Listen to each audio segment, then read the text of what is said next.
David Smith here with yet one more casino night instruction video. A few things before we start.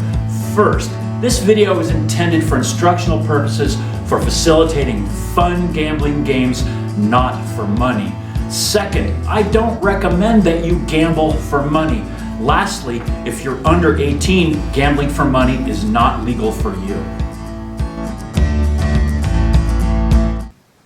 Let's talk about five-card draw.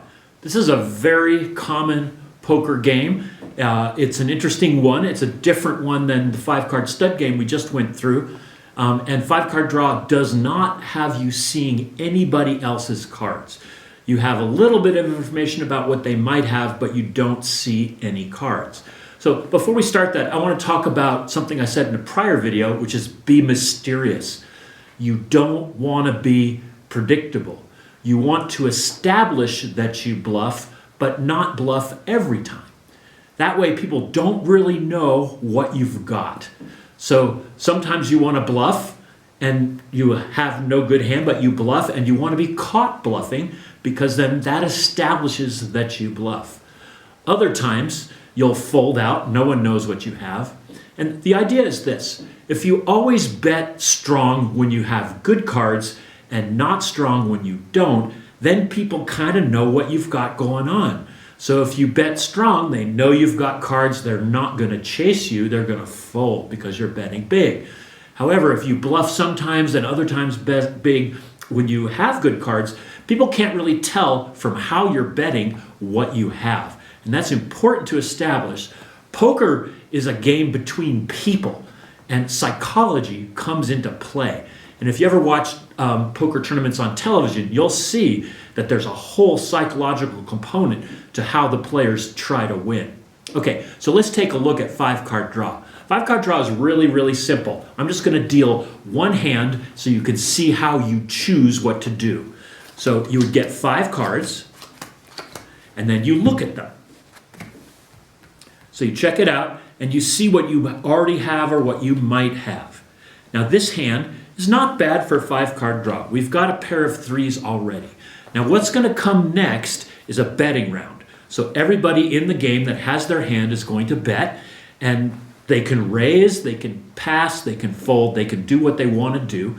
After that betting round, this player will have a chance of changing up to 4 cards for new cards, so they can improve their hand. So I already know what this player is going to do. They're going to keep their pair of 3s and chuck these 3 cards and take 3 more cards. Now they did not improve. So there's a second betting round, and depending on how that goes, they might fold or they might stay in. Now a pair of 3s is really low. There's only one pair that it beats, and that's a pair of 2s. So this hand, even though it is a pair, it's not that terribly good. So let's do another one.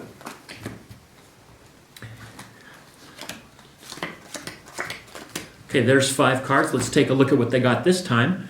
Okay, now this one is much, much better. This player has a pair of kings in their first 5 cards. So remember, we're playing this in a whole game with a bunch of people. And so this player might follow a bet, or they might raise the bet. They're feeling really good about their pair of kings. Anyway, the whole betting round happens, and then they get a chance to trade in cards. So this player is obviously going to keep the kings, throw the rest. And let's see what they got: a 7, and a 2. So this player improved. Now they have 2 pairs, which is pretty good. It's not necessarily a winning hand, but then that depends on how the betting round goes, who stays in, who raises, etc. Okay, so let's play a hand. And I'm just going to do this with 3 players like we did before. So everybody's going to ante into the middle of the pot. And then we get 5 cards each.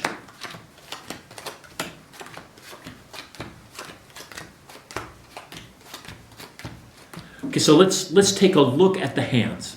Actually, let's take a look at the hands. Now remember, in the real game, the players cannot see each other's hands, okay? But I'm doing this for analysis purposes so we can talk about how these players might make their decisions in terms of playing poker, which is essentially what poker's all about. It's deciding what to do to maximize your chance of winning everybody else's chips. Okay, so this hand, there's nothing special there. We've got a king high, we've got a queen, 2 diamonds, but nothing worth drawing to a straight or a flush.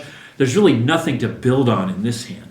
Now this hand, same thing. We have a 2, 3, 4, but that's a long way away from a straight in this game, and no pairs at all. So not a lot going on there. Now this hand has a pair of 9s. So this hand's actually pretty good for starters. Now in 5-card draw, there's no face-up cards, so the person to the left of the dealer automatically gets to bet first. So this person's going, hey, I got a king, queen of diamonds. I'm going to act like I'm building on something. So they're going to bet 2. This is essentially a bluff. It's not a big one, but it essentially is a bluff. Now this player who can't see the other cards because they're holding them to themselves, this player's going, well, 2 is not so bad. I think I'll stay in for 2 even though I really don't have anything yet. And of course, me with the 9s, I'm going to think, do I want to raise or not? I do have a pair. You know what? I am going to raise. I'm going to raise it to 5.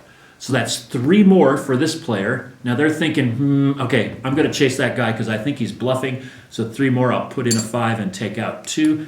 Now this player's going, I don't have anything to build on. I'm only at 10 high, so I'm going to fold. So that player's out. Okay, so now this player would have the first chance to change cards, and it's really kind of a bad mix. I'm going to make the decision for this player. They're going to keep the king, queen, the 2 high face cards. They're going to trade in these 3, and they're going to get a 10, another king, and a 4. Now remember, none of these cards are visible to anybody. Only this player knows they have a pair of kings. Okay, so now it comes around to me. I'm going to keep my pair of 9s. I'm going to throw away these 3. Whoops, not there. And take 3 more cards. I got a 3, a 6, and a 6. So I also have 2 pair. No, I have 2 pair. I've got this guy beat, but I don't know that. Okay? So here's the thing. We don't see each other's cards, but we do have a little bit of information. This player took 3. They kept 2. So it's a reasonable assumption in my mind that they had a pair and that they're trying to make it better. Doesn't mean they did. In fact, they didn't. They did something else. But it means to me that they probably had a pair and they're trying to make it better. What pair? I don't know. Could be deuces, could be aces, and there's a big difference between those 2 pairs. Now they could say the same thing about me. I kept 2, I got rid of 3. So I'm probably working on a pair trying to make that better. But that's all we know other than the betting. Now this player can remember that I raised the bet, so they're thinking either he's bluffing or he's got something that he's working on. Okay, so since I raised, I get to go first next. And since there's only 2 betting rounds in this game, I'm going to make this one count. I'm going to bet 5. Now this player over here is going, but I got a pair of kings. That's pretty darn good. He bet 5, but you know what? I think he's bluffing. I'm going to raise him. So I'm going to see your 5 and raise you 5 for a total of 10. So now here I am going, oh, he raised me. I don't know what he's got, but you know what? I'm going to stay in, but I'm not going to raise again, so I'm going to see the 5. So now this player would have to show their cards.